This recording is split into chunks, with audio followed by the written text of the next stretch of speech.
नमस्कार, मेरा नाम है अमिताभ और दृष्टि पीसीएस की पेशकश target MPPSC 2024 current affair revision series में स्वागत है आपका। हमारी कोशिश है कि पिछले साल के कुछ महत्वपूर्ण संदर्भों के साथ हम आपके सामने परीक्षोपयोगी तथ्यों को लेकर आए, जिससे कि आपकी परीक्षा की तैयारी को और धार मिल सके और आपके सफलता की राह सुनिश्चित हो सके। तो खंडवार हम इस पूरी श्रृंखला को लेकर आपके सामने आए हैं और हमारी कोशिश है कि आपकी परीक्षा में आपकी सफलता अवश्य सुनिश्चित हो। तो चलिए शुरू करते हैं आज के इस खंड को। टारगेट एमपीपीएससी 2024 के करंट अफेयर से रिलेटेड हमारा यह आज का खंड है, जिसमें कि पहला तथ्य आपके सामने है कि दक्षिणी ध्रुव पर चंद्रयान 3 की सफल लैंडिंग कराने वाला विश्व का पहला देश कौन बना। तो देखिए, विश्व का पहला देश भारत बना है। इस लिहाज से यह प्रश्न आपके लिए महत्वपूर्ण है। तिथि भी पीसीएस परीक्षा के लिहाज से महत्वपूर्ण होती है, क्योंकि 23 अगस्त 2023 वो तिथि है जिस दिन चंद्रमा के दक्षिणी ध्रुव पर सॉफ्ट लैंडिंग करने वाला भारत जो है पहला देश बना, क्योंकि दक्षिणी ध्रुव पर इससे पहले का हमारा प्रयास सफल नहीं हुआ था। चंद्रयान 3 ने इसमें सफलता अर्जित करके इतिहास रच दिया। इसलिए 23 अगस्त की जो तारीख है, वो तारीख आप देखेंगे कि अंतरिक्ष दिवस के रूप में हमने इस तारीख को सजो लिया, क्योंकि आगे से इस दिवस को अंतरिक्ष दिवस के रूप में मनाया जाएगा। तो आपको 23 अगस्त 2023 की तिथि भी याद रखनी है, जो कि अंतरिक्ष दिवस के रूप में मनाया जाएगा। साथ ही भारत इसका उत्तर है। आगे अगर देखें तो इस मिशन में विक्रम लैंडर और प्रज्ञान रोवर का प्रयोग किया गया और दक्षिणी ध्रुव पर इस प्रकार का कारनामा करने वाला कोई भी देश इससे पहले नहीं था। इस लिहाज से भारत की जो उपलब्धता रही, वहां पर दक्षिणी ध्रुव पर पहुंचने की जो इसकी लब्धि रही, वो अपने आप में महत्वपूर्ण होती है। संयुक्त राज्य अमेरिका, रूस और चीन के बाद कुल मिला के भारत चौथा ऐसा देश हो गया जो कि चंद्रमा पर जिसने अपनी उपस्थिति दर्ज कराई।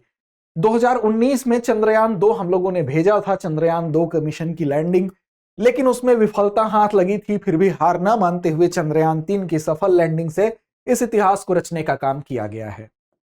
आगे देखें, Bharat new car assessment programme किस मंत्रालय के द्वारा लॉन्च किया गया है। तो Bharat new car assessment programme जो है, ये सड़क परिवहन और राजमार्ग मंत्रालय के द्वारा लॉन्च किया गया है। कब लॉन्च किया गया?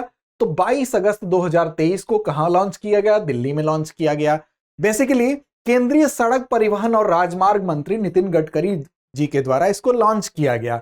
और लक्ष्य क्या है इसकी लॉन्चिंग का? लक्ष्य अगर आप देखेंगे तो भारत में जो 3.5 टन तक के वाहन हैं, उन वाहनों की सुरक्षा मानकों को कैसे बढ़ाया जाए ताकि सड़क सुरक्षा को बढ़ावा दिया जा सके, इस लिहाज से इसको लॉन्च किया गया। तो सड़क परिवहन और राजमार्ग मंत्रालय के द्वारा भारत में न्यू कार असेसमेंट प्रोग्राम जो है वो लॉन्च किया गया। ये आपको याद रखना है। देखिए, ये प्रोग्राम M1 श्रेणी के 3.5 टन से कम के जो वाहन हैं, उनके लिए इसकी लॉन्चिंग की गई। बेसिकली इसमें जो बेस मॉडल होता है गाड़ियों का, छोटी गाड़ियों का, उनकी टेस्टिंग की जाती है और सुरक्षा के मानकों का कैसे वो अनुपालन करते हैं, इस बात को देखा जाता है।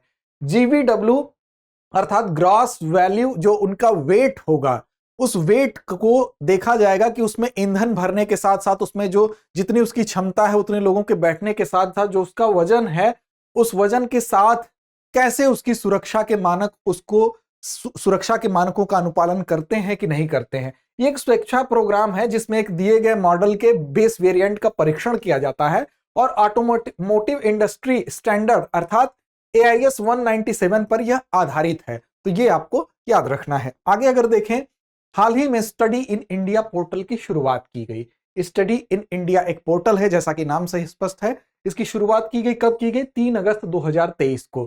क्या है स्टडी इन इंडिया पोर्टल? तो इसमें इसकी शुरुआत की गई है शिक्षा मंत्री धर्मेंद्र प्रधान जी के द्वारा और विदेश मंत्री डॉक्टर S जयशंकर जी के द्वारा। तो ये दोनों लोग इसको मिलकर शुरू किए हैं।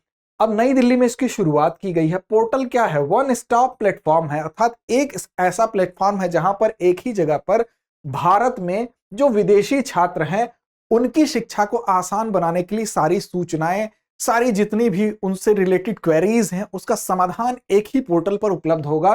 तो इस लिहाज से स्टडी इन इंडिया पोर्टल का शुभारंभ किया गया है। अगला है, प्रधानमंत्री नरेंद्र मोदी द्वारा देश भर में 508 रेलवे स्टेशनों के पुनर्विकास की आधारशिला कब रखी गई? तो ये रखी गई है 6 अगस्त 2023 को।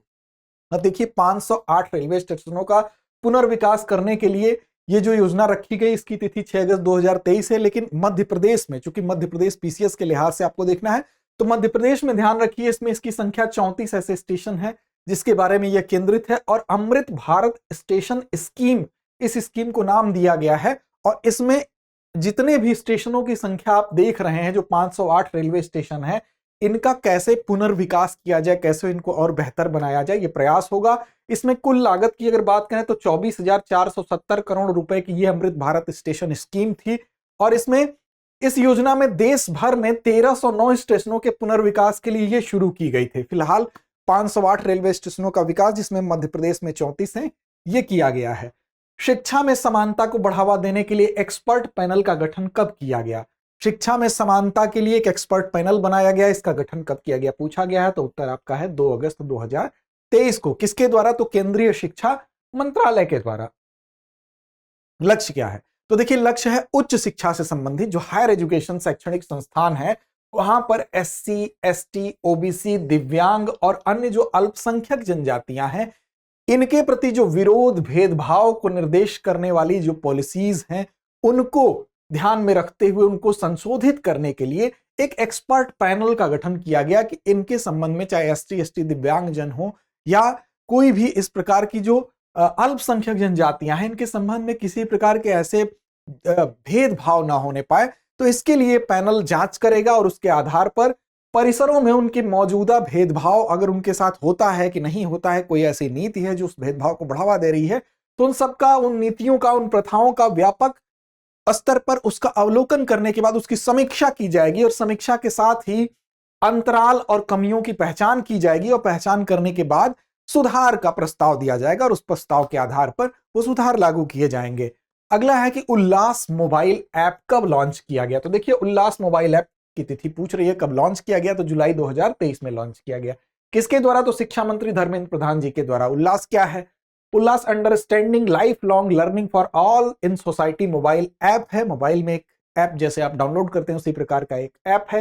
क्या है? तो मुख्य विशेषताओं में क्या है? कार्यात्मक साक्षरता, व्यावसायिक कौशल को ये बढ़ावा देगा और बुनियादी साक्षरता तक पहुंच की सुविधा ये प्रदान करता है। अर्थात बुनियादी शिक्षा के लिए उल्लास ऐप उपयोगी है, उसके लिए ये लॉन्च किया गया है। और NCERT के दीक्षा पोर्टल के माध्यम से शिक्षार्थियों के लिए एक डिजिटल गेटवे के रूप में ये कार्य करता है। अर्थात एक ऐसा ऐप है जो कि बुनियादी शिक्षा को बढ़ावा देने के लिए लॉन्च किया गया है। और किस पर बेस्ड है? तो NCERT के दीक्षा पोर्टल के माध्यम से शिक्षार्थियों के लिए एक डिजिटल गेटवे प्रदान करता है। और इसका उद्देश्य क्या है? तो देश भर में शिक्षा और साक्षरता में क्रांति लाना इसका उद्देश्य है। तो 30 जुलाई 2023 को यह प्रारंभ हुआ।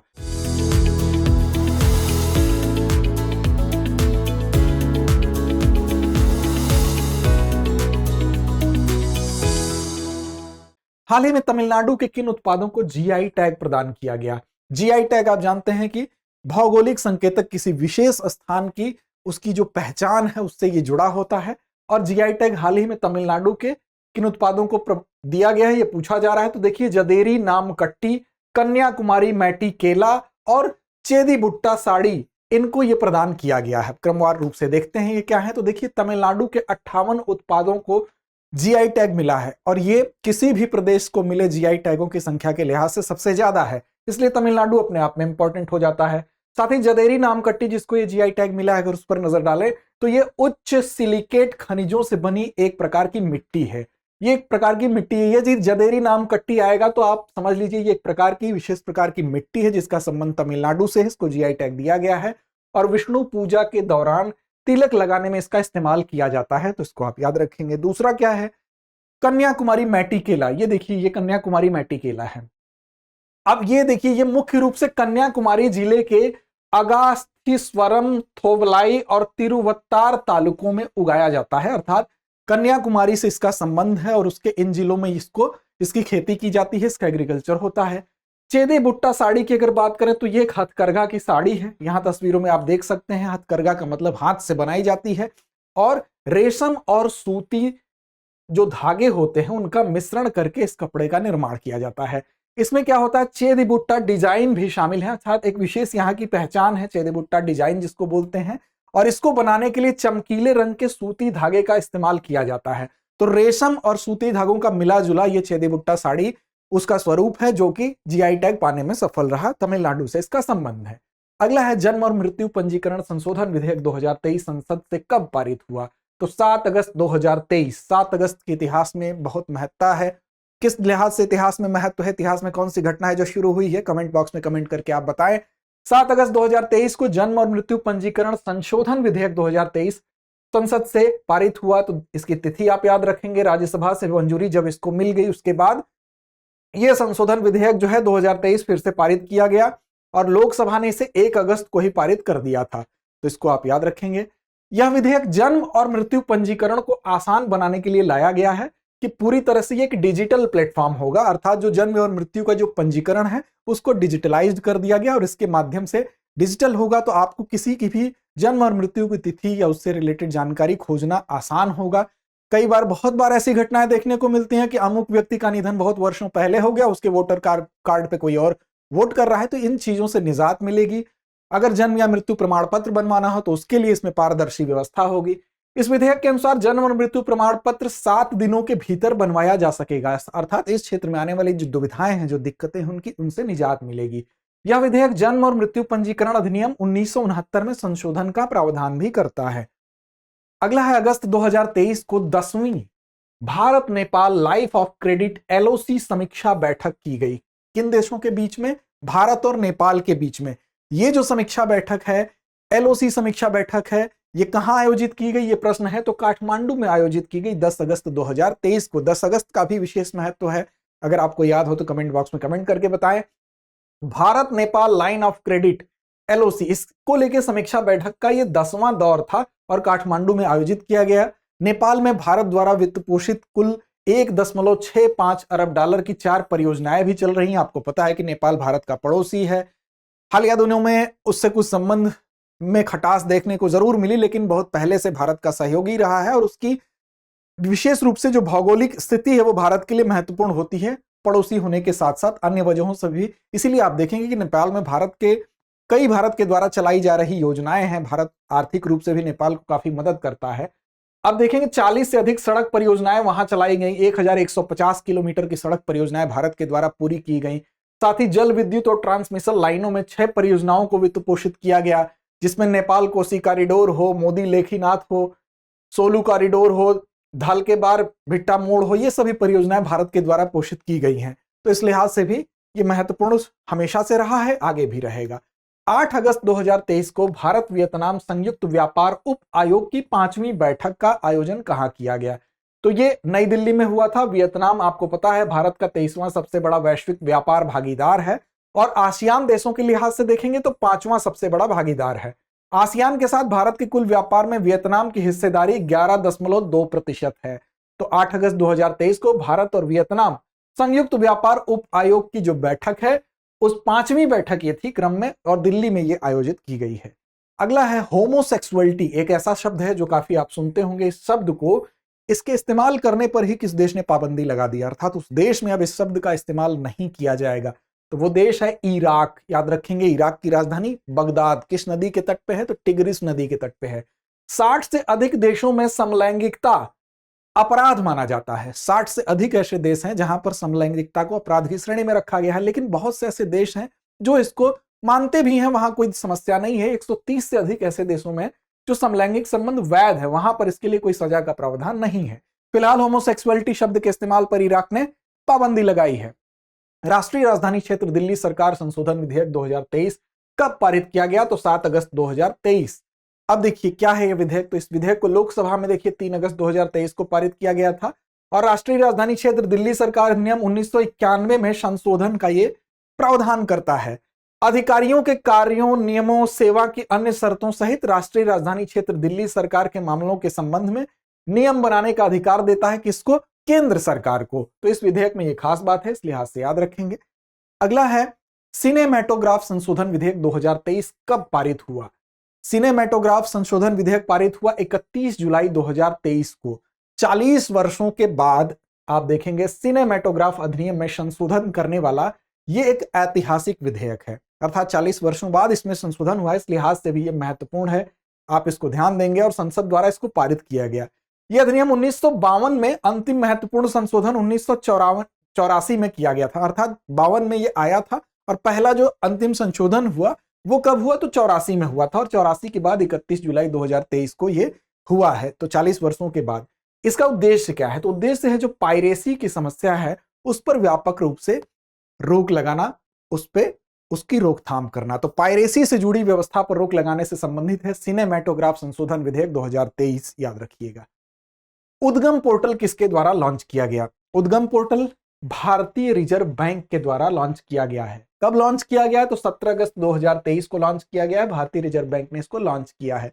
बहुत ऐसी राशि होती है जिसका दावेदार कोई नहीं होता है, तो जो बिना दावे वाली जो जमा या लावारिस जमा राशि जिसको कहते हैं, अब उसकी खोज की जाती है कि वास्तव में ये किसकी राशि थी, किस व्यक्ति का पैसा जमा है, वो पता नहीं चल पाता है। तो इस बात के लिए एक पोर्टल बनाया गया है, उद्गम पोर्टल।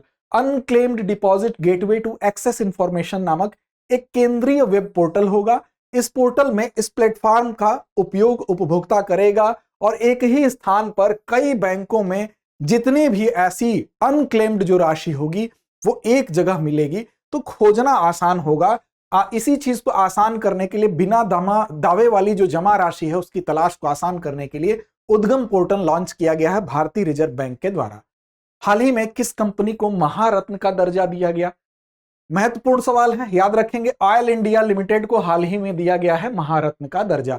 4 अगस्त 2023 को वित्त मंत्री ने ऑयल इंडिया लिमिटेड OIL को महारत्न CPSC केंद्रीय सार्वजनिक क्षेत्र का जो उपक्रम है उसका दर्जा देने के लिए मंजूरी दे दी गई है। अब इस लिहाज से महारत्न कंपनियों की संख्या कितनी हो जाएगी? तो ऑयल इंडिया लिमिटेड के शामिल होने के उपरांत इसकी संख्या 13वीं ये बन गई, तो 13 हो गई। और बता दें कि ऑयल इंडिया ने वित्त वर्ष 2022-23 में 41,039 करोड़ रुपए का राजस्व और 9,854 करोड़ रुपए का शुद्ध लाभ प्राप्त किया था। अगला है, हाल ही में विमोचित की गई पुस्तक हाउ प्राइम मिनिस्टर्स डिसाइड के लेखक या लेखिका कौन है? तो इस पुस्तक को ध्यान से आप देखें, यह पुस्तक के लेखक या लेखिका पूछा जा रहा है तो नीरजा चौधरी ने इस पुस्तक को लिखा है। और 2 अगस्त 2023 को वरिष्ठ पत्रकार नीरजा चौधरी की हाउ प्राइम मिनिस्टर डिसाइड नामक एक नई पुस्तक सामने आई है। इस पुस्तक का कवर पेज आप देख सकते हैं। इसमें क्या वर्णन किया गया? तो इस पुस्तक में जो भारत के प्रधानमंत्री विभिन्न लोग रहे हैं उनकी कार्यशैली कैसी रही है, उस कार्यशैली पर प्रकाश डाला गया है। साथ ही साथ 6 ऐसे ऐतिहासिक निर्णयों की भी इसमें जांच की गई है, इसमें वर्णन किया गया है। तो इस लिहाज से यह पुस्तक हाउ प्राइम मिनिस्टर्स डिसाइड जो नीरजा चौधरी द्वारा लिखित है, महत्वपूर्ण है। 29 जुलाई 2023 को रामेश्वरम में doctor APJ Abdul Kalam memories never dies पुस्तक का अनावरण किया गया। किसके द्वारा किया गया? तो गृह मंत्री अमित शाह जी के द्वारा किया गया। 29 जुलाई 2023 को कहां किया गया? रामेश्वरम में किया गया। पुस्तक का नाम क्या है? Doctor APJ Abdul Kalam memories never die. यह पुस्तक तमिल पुस्तक नीने वुगलुक्कू मार्न मिलई का अंग्रेजी अनुवाद है। तो आपसे इस पुस्तक का नाम भी पूछ सकता है कि यह पुस्तक किस पुस्तक का अंग्रेजी अनुवाद है।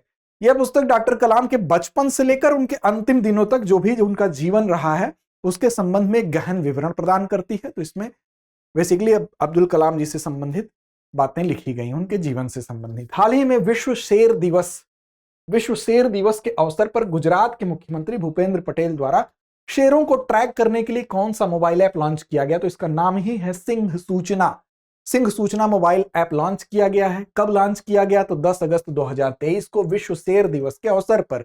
तो दूसरा तथ्य है कि विश्व शेर दिवस कब मनाया जाता है? तो 10 अगस्त को मनाया जाता है और इसी दिन विश्व शेर दिवस के अवसर पर ही एक मोबाइल ऐप लॉन्च किया गया जिसका नाम सिंह सूचना है। क्या होगा?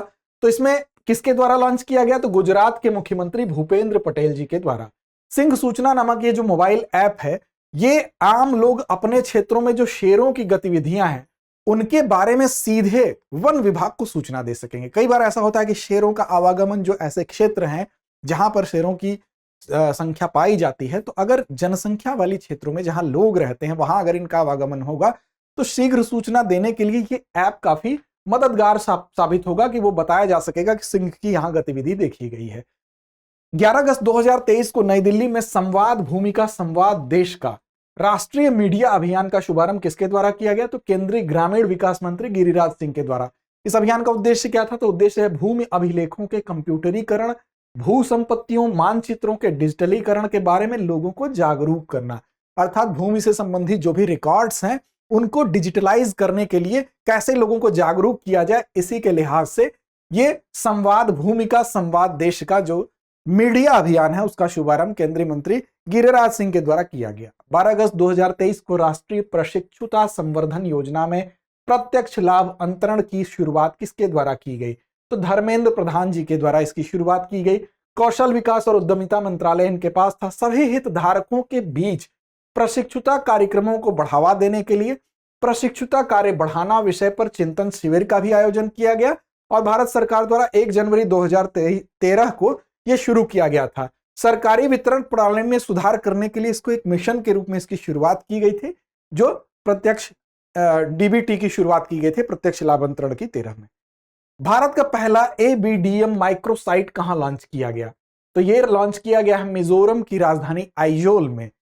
क्या है? 23 अगस्त 2023 को इसको लॉन्च किया गया। राष्ट्रीय स्वास्थ्य प्राधिकरण ने इसको लॉन्च किया और 100 माइक्रोसाइट्स परियोजना 100 माइक्रोसाइट्स परियोजना के तहत पहला एबीडीएम माइक्रोसाइट जो है आइजोल मिजोरम में लॉन्च किया गया। इसलिए यह महत्वपूर्ण है। कोई चीज अगर पहली होती है तो महत्वपूर्ण हो जाती है।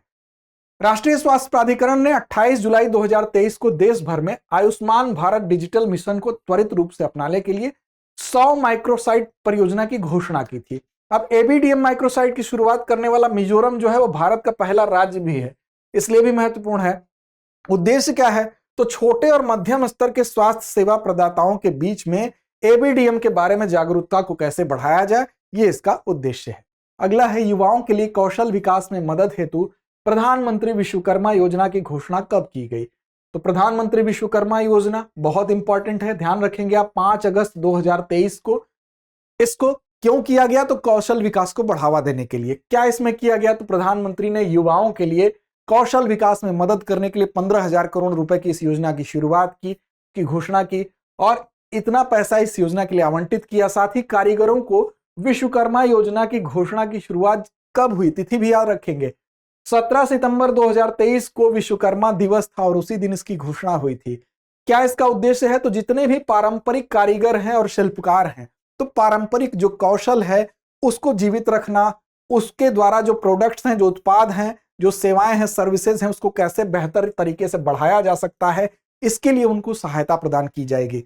क्या होगा? इस योजना के तहत कारीगरों और शिल्पकारों को विश्वकर्मा के रूप में मान्यता दी जाएगी, शिल्पियों के रूप में मान्यता दी जाएगी और उसके माध्यम से उनको स्टाइपेंड दिया जाएगा। इसके माध्यम से उनको कुछ सहायता राशि दी जाएगी और साथ ही साथ अगर वो चाहेंगे तो उनको ऋण भी उपलब्ध कराया जाएगा।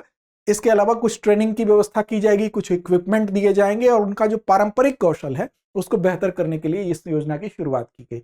अगस्त 2023 में भारतीय नौसेना और संयुक्त अरब अमीरात नौसेना के बीच में द्विपक्षीय नौसैनिक अभ्यास जायद तलवार कहां संपन्न हुआ?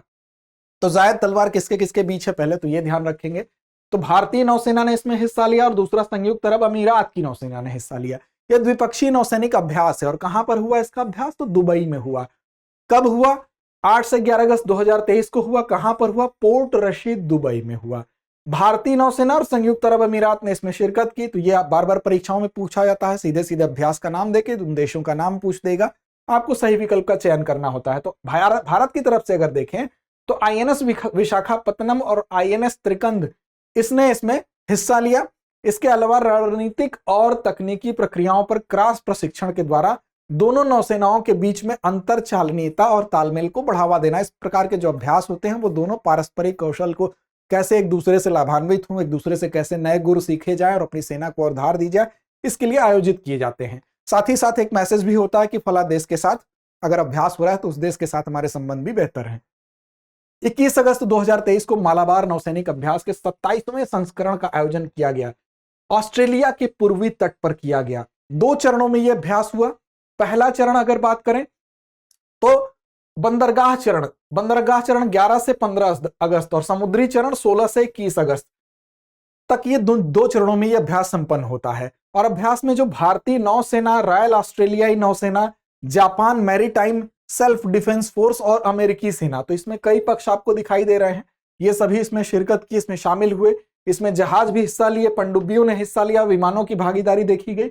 इस प्रकार ये मालाबार नौसैनिक अभ्यास जो है, इसमें अगर आप देखें तो भारत के साथ साथ ऑस्ट्रेलियाई नौसेना और ऑस्ट्रेलियाई के साथ साथ जापान और जापान के अलावा अमेरिका की भी इसमें हिस्सेदारी देखी गई है।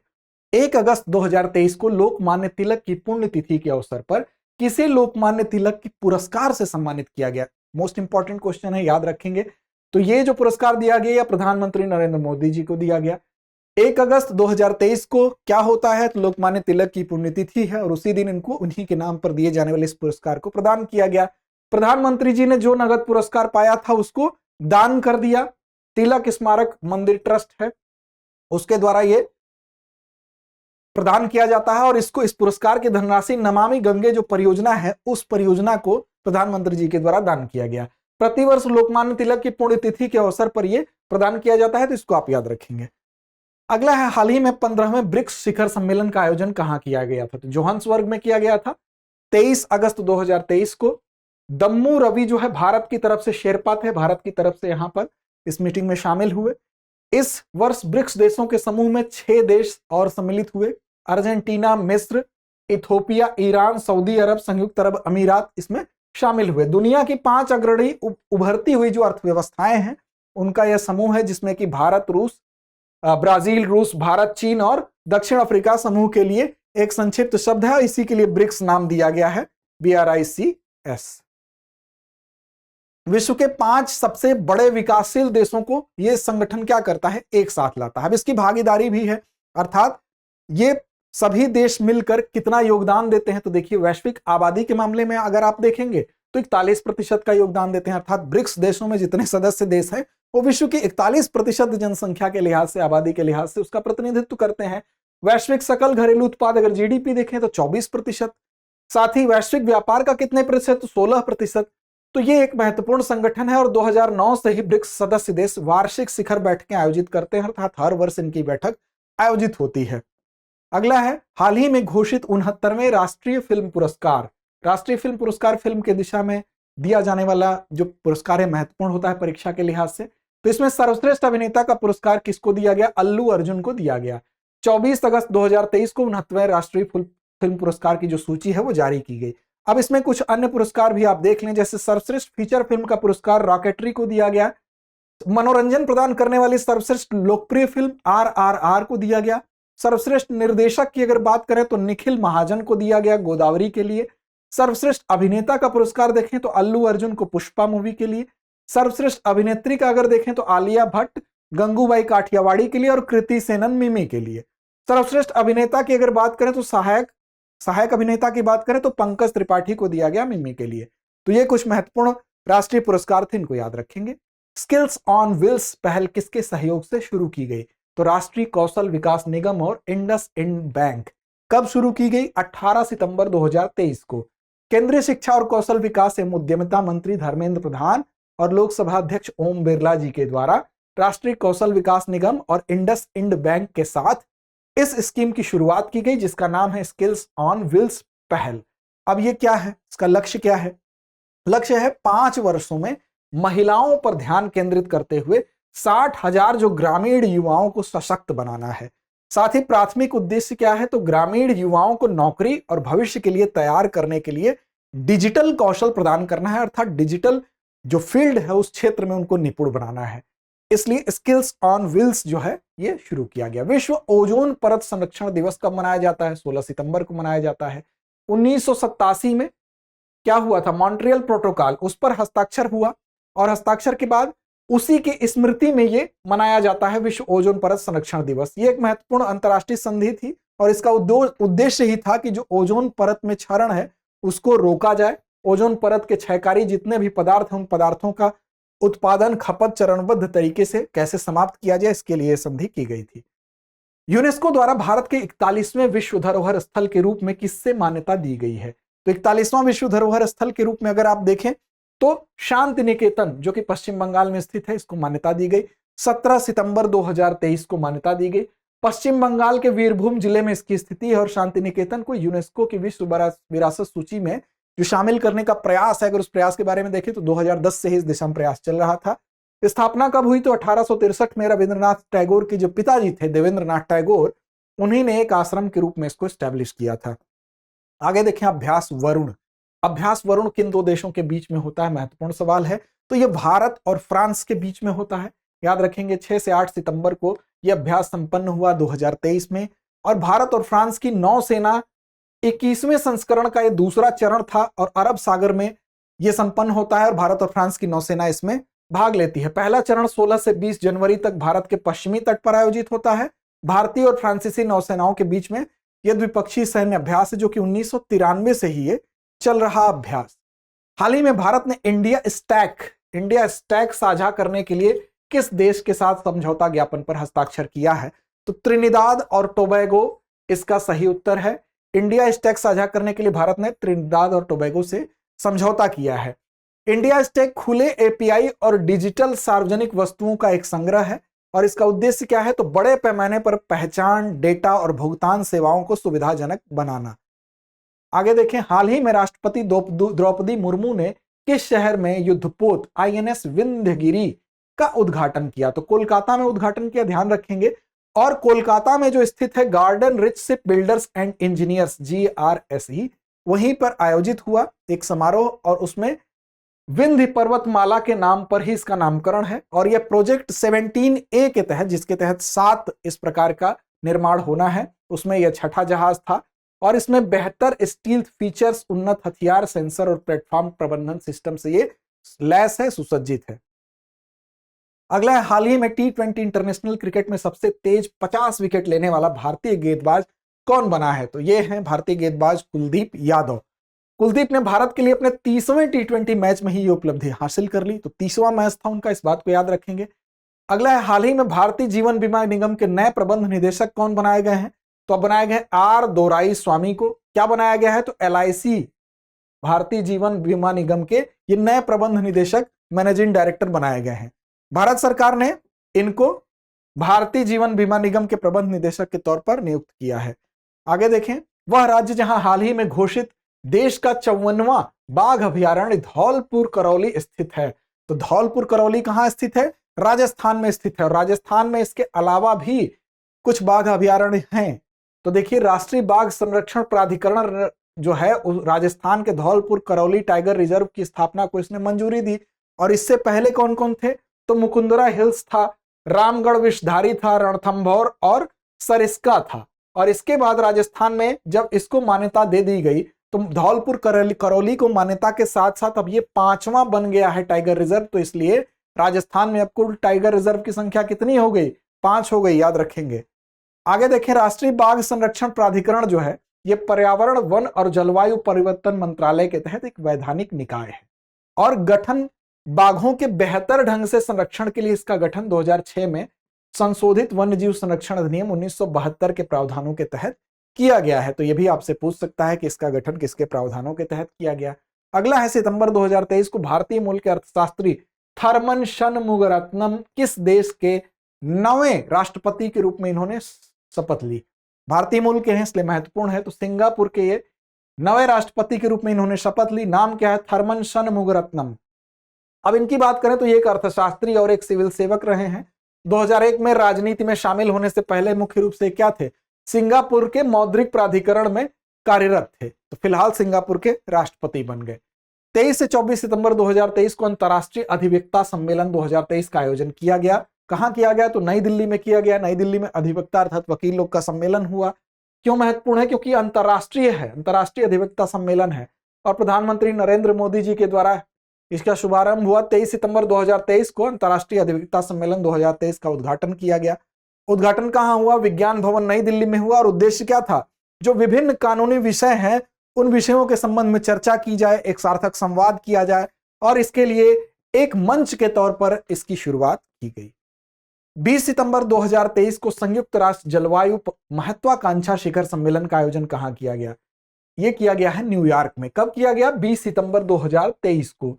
क्या है संयुक्त राष्ट्र जलवायु महत्वाकांक्षा शिखर सम्मेलन? तो देखिए, इसका उद्देश्य है कि जलवायु परिवर्तन पर जो संयुक्त राष्ट्र फ्रेमवर्क है UNFCCC के जो 28वें पार्टियों की जो सम्मेलन COP28 है उसकी प्रस्तावना के रूप में जलवायु कार्यवाही में कैसे तेजी लाई जाए, इसलिए इसका आयोजन हुआ। 17 सितंबर 2023 को ट्रांसजेंडरों के लिए भारत की पहली समर्पित OPD का उद्घाटन कहां किया गया? तो पहली ऐसी OPD जिसको किसी हॉस्पिटल में शुरू किया गया जो कि ट्रांसजेंडरों के लिए समर्पित है, इस लिहाज से यह भी महत्वपूर्ण है। तो डॉक्टर राम मनोहर लोहिया अस्पताल नई दिल्ली में शुरू किया गया है।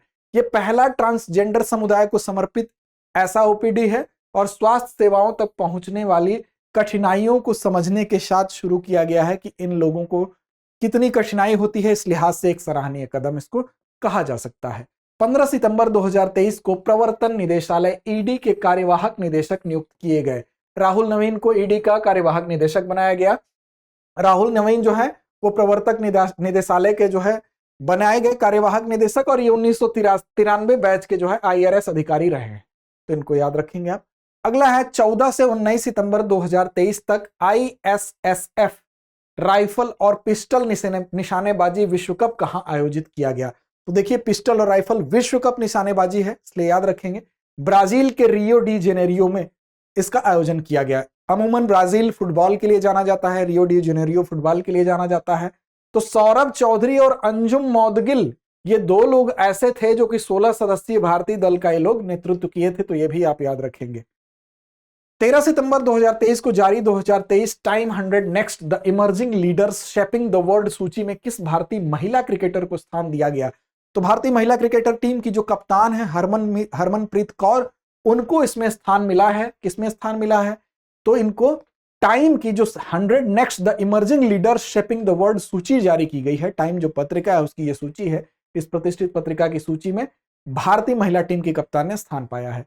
ये हरमनप्रीत कौर जो है पत्रकार, इनके अलावा कौन कौन पाया? तो नंदिता वेंकटेशन जो पत्रकार हैं, वास्तुकार वीनू डेनियल और प्रतिष्ठित, इन दोनों लोग को टाइम पत्रिका की time 100 next the emerging leadership the world सूची में स्थान मिला है। 13 सितंबर 2023 को भारत को वायुसेना के लिए किस देश से पहला C-295 MW परिवहन विमान मिला है? ध्यान रखिएगा, स्पेन से मिला है। और यह विमान क्या करता है? तो दुर्गम क्षेत्र में जहां पर बड़े विमान नहीं जा सकते वहां पर यह विमान जा सकता है। और इसकी क्षमता क्या है? 71 सैनिकों या 50 पैराट्रूपर्स को ले जाने की है।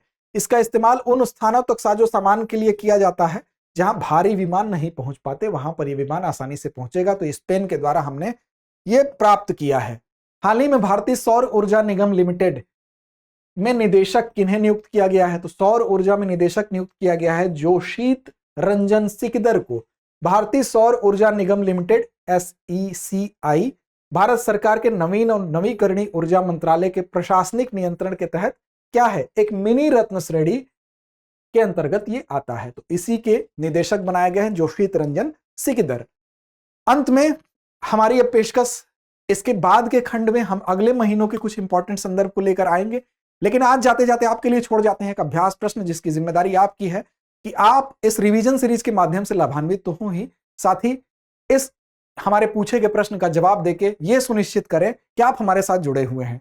तो ये प्रश्न आपके लिए कि हाल ही में किसे मेघालय की पहली महिला पुलिस महानिदेशक DGP नियुक्त किया गया है? इदाशिसा नोग्रांग, मनीषा थापर, सुशीला चानू या उनमें से कोई नहीं? तो उपयुक्त है, आप सही और सटीक जवाब देंगे। लड़ते रहें, अपने लक्ष्य की ओर बढ़ते रहें।